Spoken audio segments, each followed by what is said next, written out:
We love it when a car company goes bonkers and creates something as crazy like that Jeep-looking thing that you just saw. And would you believe that that thing is a Lambo? Yes, today we are looking at 10 cars that the car company never should have built. But my God, are we glad that they did. So, buckle up and let's go.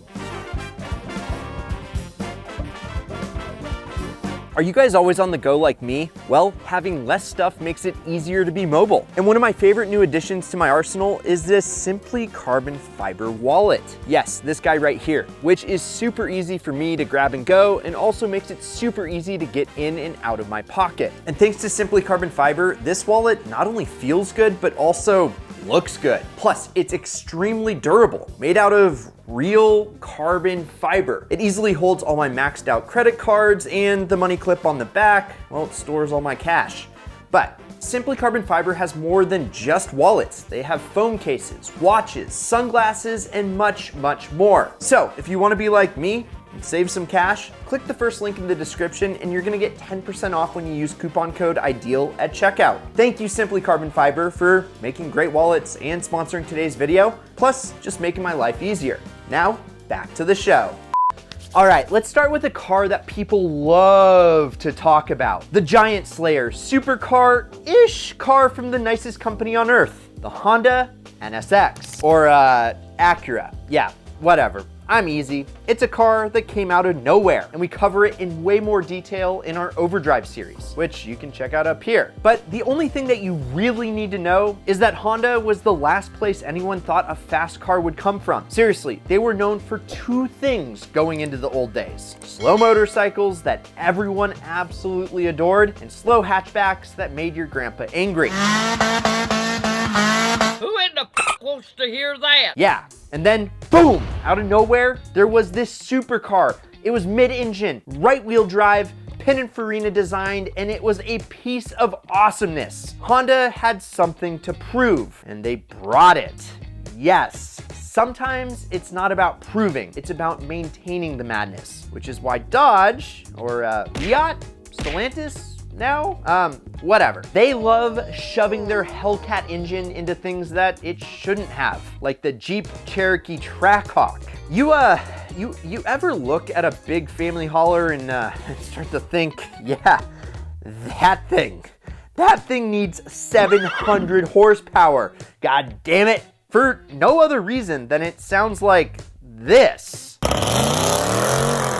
And yes, we definitely have a ton of great noises on this video, including one of the best sounding cars of all time and its predecessor, Toyota's 2000 GT, the premier island sports car.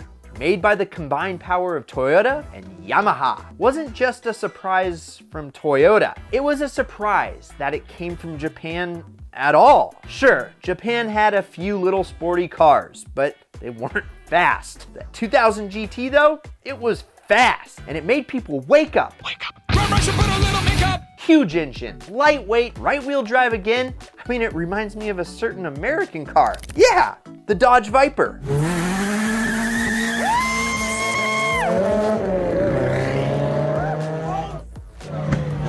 An ideal favorite, the Burnout machine itself. One that Trav and I bought and drove back halfway across the US and almost died, which you can check out that video up here. And this thing, this death trap, was made by the company that invented the minivan. It's honestly such a crazy story.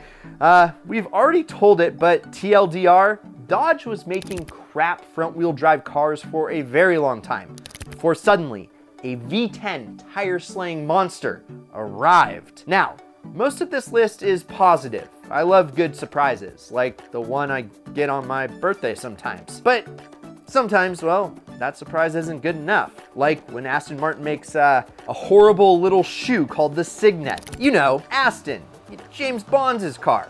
The beautiful V8 Vantage, the amazing 177. They used to sell a rebadged smart car called the Signet. I don't even know why. It'd be like if Rolex sold a rebranded plastic sports watch from Walmart. It just leaves a bad taste in my mouth. So, you know that they made it. But let's get back to one of the best sounding cars ever instead, the Lexus LFA. And well, this is another Yamaha tuned Toyota on the list, and one of the cars that defined the company. No one thought that Lexus is anything other than a middle manager's car, or just kind of a knockoff Mercedes that was a little bit more reliable. I mean, other than the drift scene, but that's far from the public's perception. Toyota never really made anything crazy until they presented the LFA, a car that's so good that even Jeremy Clarkson himself had to concede that it was one of the best ever. And all right, we teased in the beginning, let's talk about Lamborghini. And when we talked about the Hummer, we did mention the LM002. It's the evolution of the Lamborghini Cheetah, which was meant for the military, and it really didn't get too far. So, why the company famous for supercars? You know, the stunning Miura wanted to go off-road is anyone's guess, but looking at the range of SUVs from supercar makers like the Urus and the upcoming Ferrari Purosangue, did I say that right? Purosangue? I think they were just way ahead of their time. Unlike Kia, which always seems behind the times. That's why it was such a shocker when they released the Stinger, a rear drive sports saloon that was surprisingly good. See, people slept on Kia for a very long time, so I think they did it just to get people to pay attention. It didn't totally work. Nowadays, people still don't know about the Stinger unless, you know, you're a fan of Doug DeMuro. This is a great car, twin turbo and 4 doors. I mean, that sounds like the perfect car for a family man. And it's from a company known for making a car owned by hamsters. Ew.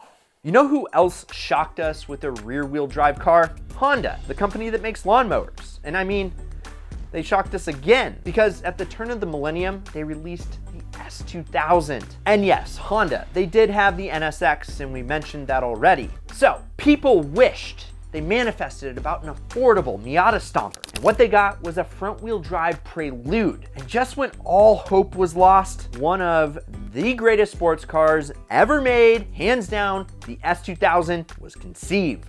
A car that is probably still one of the best driver's car that you can buy at any price point. And maybe not the best value for power though. That has always been the realm of the Corvette. And yes, I feel like it's not totally a surprise that Chevy would eventually make a mid-engine Corvette, but at the same time, it really did feel like it would never happen. They blue-balled us for a very long time. And with the automatic only option, some would argue they are still. And yeah, I guess I would still argue that. With the C8 generation though, Chevy, they finally did it. They aren't the only ones to stun the world by going mid-engine. After the NSX, Audi wanted in on the action with the car that is near and dear to this little heart, the Audi R8. And yeah, you wanna talk about a car that came out of nowhere? Well, here it is. Audi was making fast turbo sedans, living high off that rally life, and still being primarily bought by old people who wanted to look rich and were rich. Well, not as rich as people that had BMW money, but they were a close second. And then, all of a sudden, the best everyday supercar ever built. A car that's practical, way more reliable than a Ferrari, and yes, that's still true even though they do have their issues. I mean, ask me how I know. When I drove mine up the West Coast, I started with 0 lights on the dash and ended the trip in the same day with 5. But it still is an ideal supercar, and you can check out me buying my first supercar up here. Because the Audi is fast, it's sleek, and it has aged better than me. And if it's good enough for Iron Man,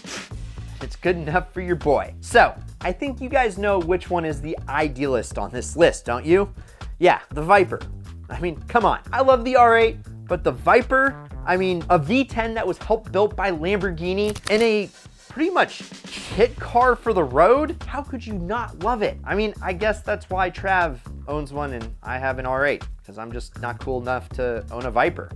But let me know which one is your favorite. down in the comments below. And don't forget, I want to teach you how to buy your dream car in less than 30 days. So check out the link down in the description, and I'll teach you 7 mistakes that I see people make all the time trying to make money on their dream car. This is Ideal. I'm Brad. And if you enjoyed this vid, you'll love the overdrive vid about the Lexus LFA down here. So check that out and promise me one thing, keep living the ideal lifestyle.